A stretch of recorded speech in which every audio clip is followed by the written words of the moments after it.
네, 오늘도 말씀을 사모하며 예배로 나오신 여러분을 예수님의 이름으로 환영하고 축복합니다. 네, 오늘 날씨가 많이 더웠는데 여러분 여기까지 오시느라 고생하셨습니다. 제가 수요 예배 설교는 보통 매월 마지막 주나 그 전주에 하곤 해왔는데요. 이번 달에는 조금 이른 시기에 하게 됐습니다. 그런데 좋은 일인 것 같습니다. 왜냐하면 제가 시편 51편의 앞부분을 지지난주에 다뤘고요. 그리고 그 뒷부분을 오늘 다룰 것이기 때문입니다. 그래서 이어지는 본문을 조금 더 짧은 2주 간격으로 살펴보는 것이니 또 수요 예배에 꾸준히 나오시는 분들에게 조금 더 기억에 잘 남는 그런 설교가 되지 않을까 기대합니다. 저와 여러분은 계속해서 다윗의 발자취를 따라서 그가 쓴 시를 살펴보는 여정 중에 있습니다.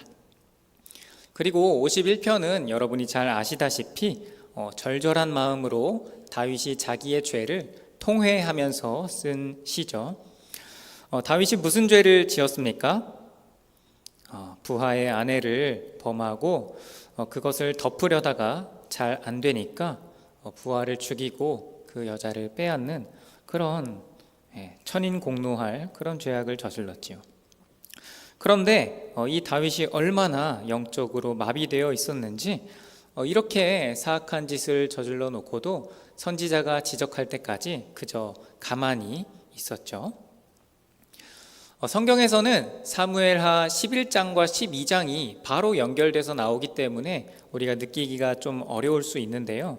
사실 자세히 따져보면 다윗이 그 죄를 짓고 나서 선지자에게 지적을 받기까지의 기간은 거의 10개월 정도 됩니다.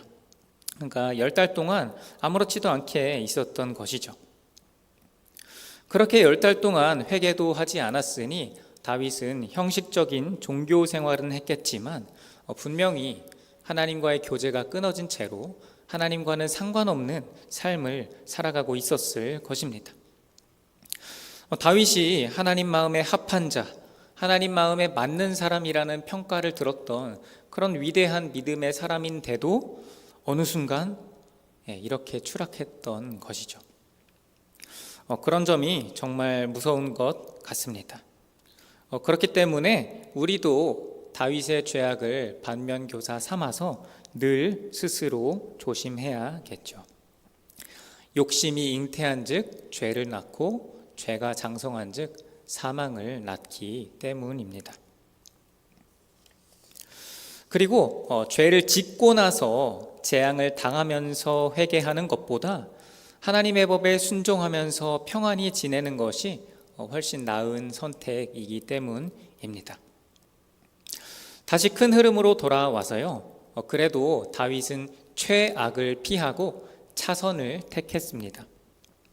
선지자의 지적 앞에 다윗은 나는 모르는 일입니다. 그렇게 발뺌하지 않았고요. 권력을 이용해서 그 입을 막으려 하지도 않았고요. 다윗은 자기 죄를 인정하며 회개했으니까요. 그렇게 그가 7일 동안 금식하며 엎드려 기도할 때 영적인 민감함이 회복되었을 것입니다. 자기가 아무렇지 않게 행했던 그 죄가 기도하는 과정에서 끔찍하게 느껴졌을 것이고요. 그것이 충성스러운 한 부하의 가정을 파괴했을 뿐만 아니라 진정한 이스라엘의 왕이신 하나님께 반역한 것이었음을 깨닫게 되었을 것입니다. 그렇기 때문에 51편을 통해서 철저하게 자기 죄를 인정하며 처절하게 용서해달라고 간구했던 것이죠. 그리고 그 과정에서 자기의 뿌리 깊은 죄성을 발견해서 나는 태어날 때부터 죄인이구나. 존재 자체가 죄인인 내 힘으로는 도저히 안 되는구나 하는 것을 인정할 수밖에 없었습니다. 그래서 다윗이 내 속에 정한 마음을 창조해달라고 새 창조의 은혜 그리고 새로운 피조물이 되는 은혜를 구했던 것이죠.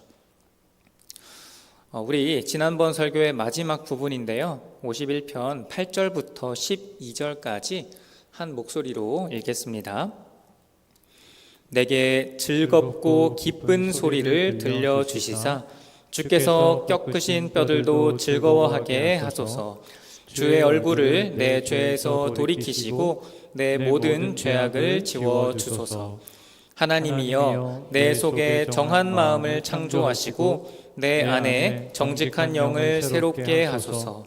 나를 주 앞에서 쫓아내지 마시며 주의 성령을 내게서 거두지 마소서. 주의 구원의 즐거움을 내게 회복시켜 주시고 자원하는 심령을 주사 나를 붙드소서. 아멘. 네, 8절 말씀은 저에게 즐겁고 기쁜 주님의 음성을 들려주십시오. 제가 주님의 심판을 받아서 뼈가 꺾이는 것 같이 고통스러웠지만 주님의 음성이 저의 삶에 다시 들린다면 제 삶의 즐거움이 회복될 것입니다. 9절은 죄를 용서해달라는 간구이고요. 그리고 10절부터 12절이 핵심이죠. 제 안에 깨끗한 마음을 창조해 주십시오. 흔들리지 않고 굳건하게 하나님의 뜻을 따르도록 올바른 영을 새롭게 해 주십시오. 주의 성령을 거두지 마시고 하나님의 뜻을 기꺼이 행하고자 하는 그런 자원하는 심령을 주십시오. 또는 너그러운 성령을 주십시오. 육신을 따라 죄를 지었던 시인이 이렇게 영적인 변화를 간구하고 있는 것입니다. 왜냐하면 죄인으로 살아가는 삶이 얼마나 비참한지 깨달았기 때문이죠. 이제는 다른 삶, 성령 충만한 삶을 살고 싶기 때문에 이렇게 기도했던 것입니다. 오늘 말씀을 듣는 저와 여러분이 다윗과 같이 주님, 내 안에 깨끗한 마음을 창조해 주시옵소서. 흔들리지 않고 굳건하게 하나님의 뜻을 따르도록 우리의 영을 새롭게 해 주시옵소서. 때로는 우리가 죄를 범할지라도 주의 성령을 거두지 마시고 하나님의 뜻을 기꺼이 행하고자 하는 심령을 주시옵소서. 이렇게 간구함으로써 새 창조의 은혜를 누리고 하나님을 기쁘시게 하는 자녀들 다 되시기를 예수님의 이름으로 축복합니다. 아멘. 그런데 다윗은 시를 여기서 끝내고 있지는 않습니다. 새 창조의 은혜를 간구하고 받았으니 이제 다 끝났다라고 하지 않았다는 것입니다. 그러면 새 창조의 은혜를 경험한 이들은 앞으로 어떻게 살아가야 하는 것일까요? 우리 13절 말씀 함께 읽겠습니다.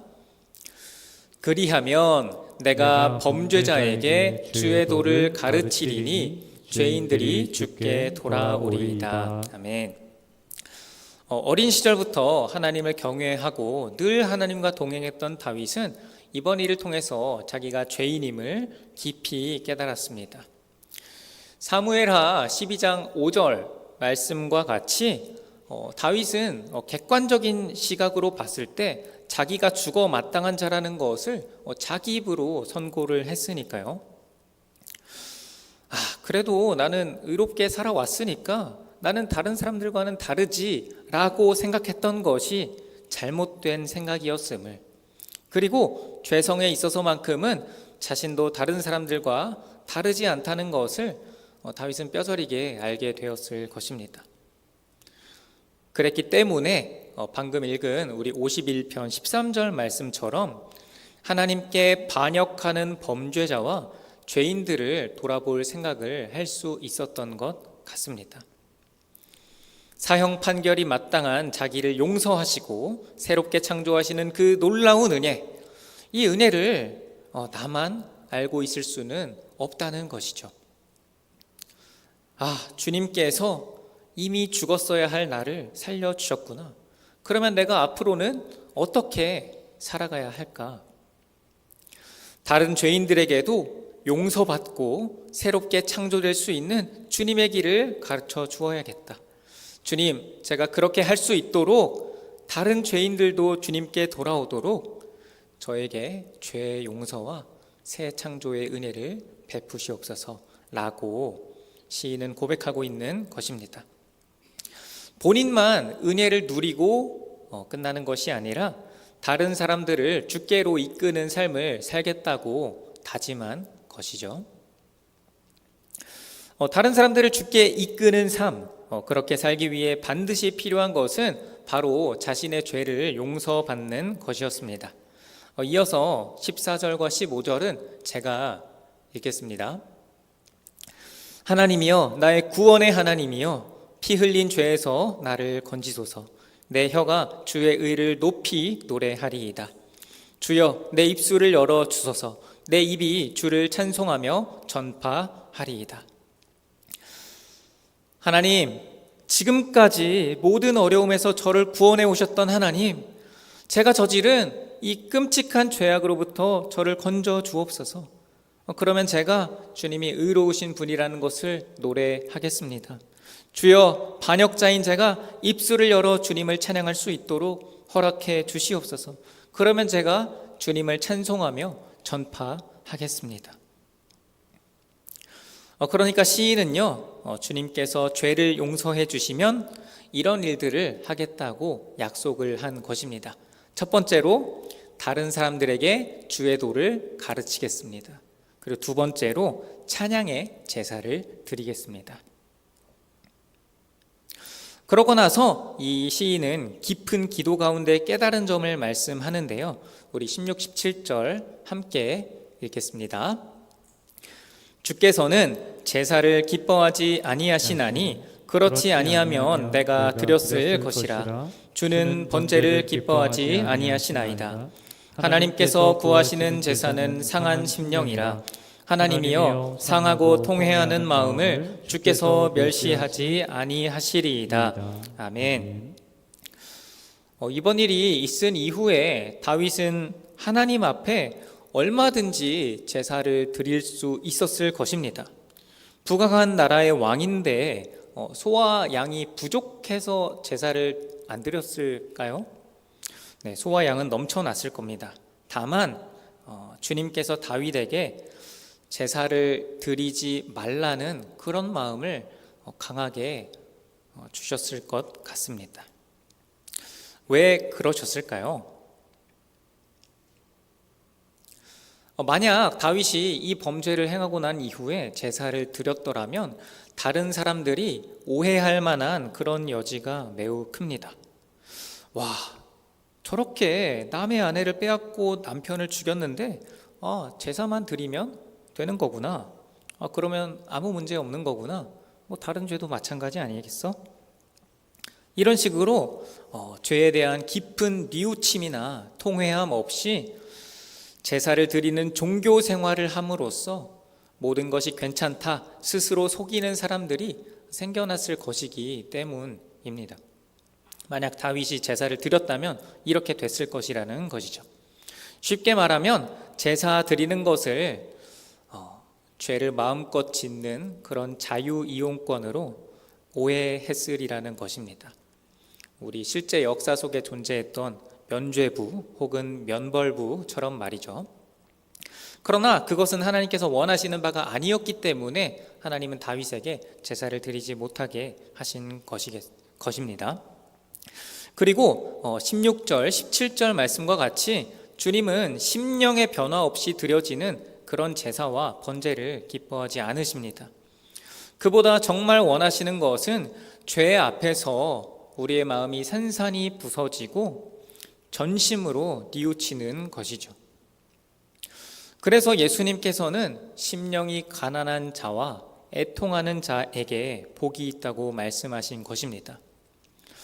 우리 주님은 우리가 겸손하게 나아가기만 하면 우리에게 천국 주시기를, 위로해 주시기를 기뻐하는 그런 자비로운 분이시기 때문입니다. 하나님 앞에서 겸비하게 내 죄 때문에 통회하고 아파함으로써 주님의 은혜와 긍휼을 경험하는 저와 여러분 되시기를 예수님의 이름으로 축복합니다. 아멘. 우리 마지막으로 18, 19절 함께 읽겠습니다. 주의 은택으로 시온의 선을 행하시고 예루살렘 성을 쌓으소서. 그때에 주께서 의로운 제사와 번제와 온전한 번제를 기뻐하시리니 그때에 그들이 수소를 주의 제단에 드리리이다. 아멘. 18절에서 시인은 예루살렘 성, 원문을 보면은 예루살렘 성벽을 쌓아달라고 기도하고 있는데요. 갑자기 왜 성벽을 쌓아달라는 기도를 하고 있는 것일까요? 어디 예루살렘 어느 한 구석에 성벽이 무너지기라도 했던 걸까요? 그러나 다윗이 이 시를 쓸 때는 이스라엘이 부강해지고 있던 시기입니다. 나라가 통일됐고 이방 민족들도 다 정복을 해 가고 있던 때였죠. 그리고 예루살렘을 다윗이 점령하고 성을 둘러싸은 것은 이미 사무엘하 5장에서 일어났던 과거의 일입니다. 사무엘하 5장을 보시면 다윗이 시온 산성을 빼앗고 성을 둘러싸은 것이 이미 사무엘하 5장에서 있었던 일이죠. 지금 시편 51편은 사무엘하 11, 12장을 배경으로 하고 있고요. 그러니까 이 시에서 다윗이 쌓아달라고 하는 성벽은 진짜 말 그대로의 성벽, 정말 건축물로서의 성벽이라기보다는 다른 의미를 가졌다고 추측할 수 있습니다. 그러면 18절 말씀은 무엇을 뜻하는 것일까요? 18절을 해석하는 데는 19절이 힌트가 됩니다. 16절에서 다윗이 이렇게 고백을 했죠. 주께서는 제사를 기뻐하지 않으신다 라고 했는데 그 다윗이 바로 19절에서는 그때에 주님이 제사를 기뻐하시고 그때에 그들이 제사를 드릴 것이다 라고 말씀하고 있죠. 그러니까 시인은 지금 18절과 19절을 통해서 공동체 차원의 변화를 일으켜 주시기를 간구하고 있는 것입니다. 다시 한번 말씀드리면 시인은 지금 18절 19절을 통해서 공동체 차원의 변화를 일으켜 주시기를 주님께 간구하고 있는 것입니다. 18절 말씀은요, 본인이 경험한 죄의 용서와 새 창조의 은혜를 시온의 주민들에게도 그리고 예루살렘 주민들에게도 베풀어 달라고 요청하는 말씀인 것입니다. 그것이 주님께서 시온에 선을 행하시는 것이죠. 그러면 한번 넘겨주시면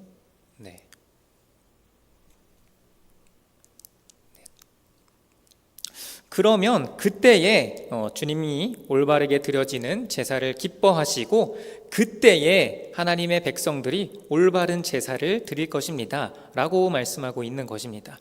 그때에 하면서 두 번 반복하고 있죠.